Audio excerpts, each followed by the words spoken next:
At the Abbott house, Diane grills Jack about where he's been.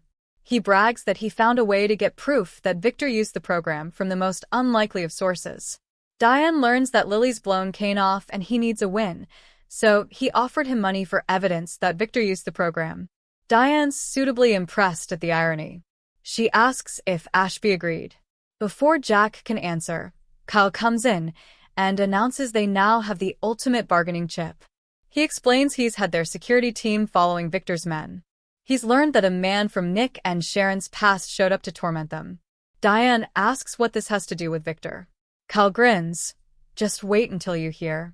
Kyle tells his parents about Nick and the man crashing in the car. Nick went to the hospital, and the man is fine, and he's Newman enemy number one. Phyllis finds Kane brooding at the club bar and complains that he's not kicking ass like Aristotle Dumas. She rants until he suggests she stay the hell away for good.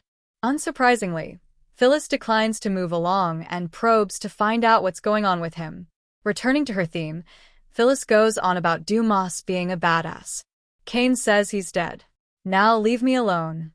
The redhead almost goes, but then asks if he's thought about her suggestion to steal back the AI and take over Newman. Kane insists he's not interested. She asks what happened since the last time she saw him.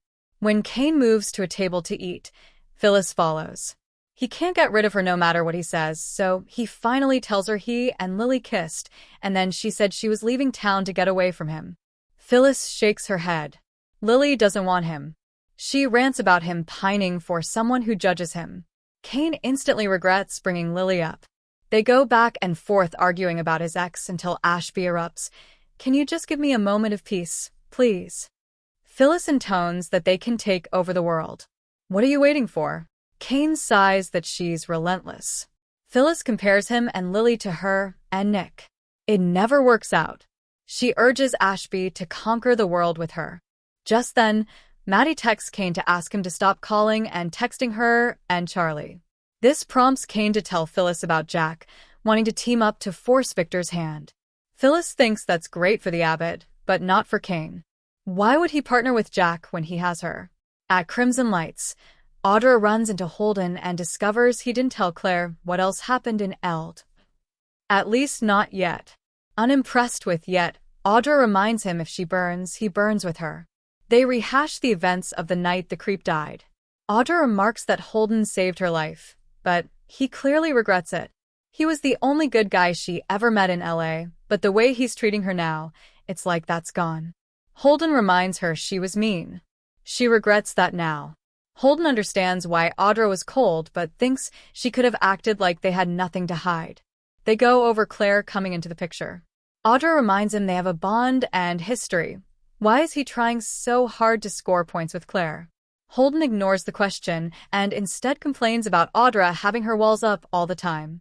After that night, he figured they'd have each other's backs always. They flash to her freaking out after taking the creep's body out to the trunk of Holden's car. He told her to go to another bar and talk to people, so she has an alibi. In the present, Audra tells Holden that they may not always be friends, but they'll never be free of each other.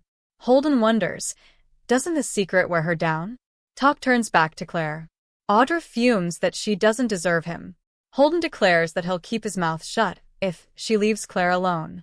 Billy joins Sally on the sofa at home, and they launch into a conversation about whether she's waiting for him to screw up again. She insists they're good, but admits she's terrified that everything they have could disappear. Sally regrets talking to Victoria instead of Billy, who assures her she doesn't have to take it easy on him. Sally worries about the pressure, and he realizes she's seriously worried. Billy wants to give back all she's given him. She deserves that. After some more talk about being transparent and Billy wanting to make Sally happy, she becomes emotional about the idea of losing him. Billy reiterates that he can take the pressure if she questions him. She finds all of this very sexy, so they head to the bedroom to make love. Later, Sally watches a pensive Billy. She joins him, and he says he was thinking about Jack and Jabot. All he wants to do is protect them. They chuckle over Jack being stubborn and changing his mind about Phyllis and refusing to let them publish the story about Newman. They decide to go dancing at the Jazz Lounge. Sally and Billy walk into the club, and he spots Phyllis and Kane together. He sends Sally downstairs, saying he needs to tell Phyllis there's no longer a deal on the table.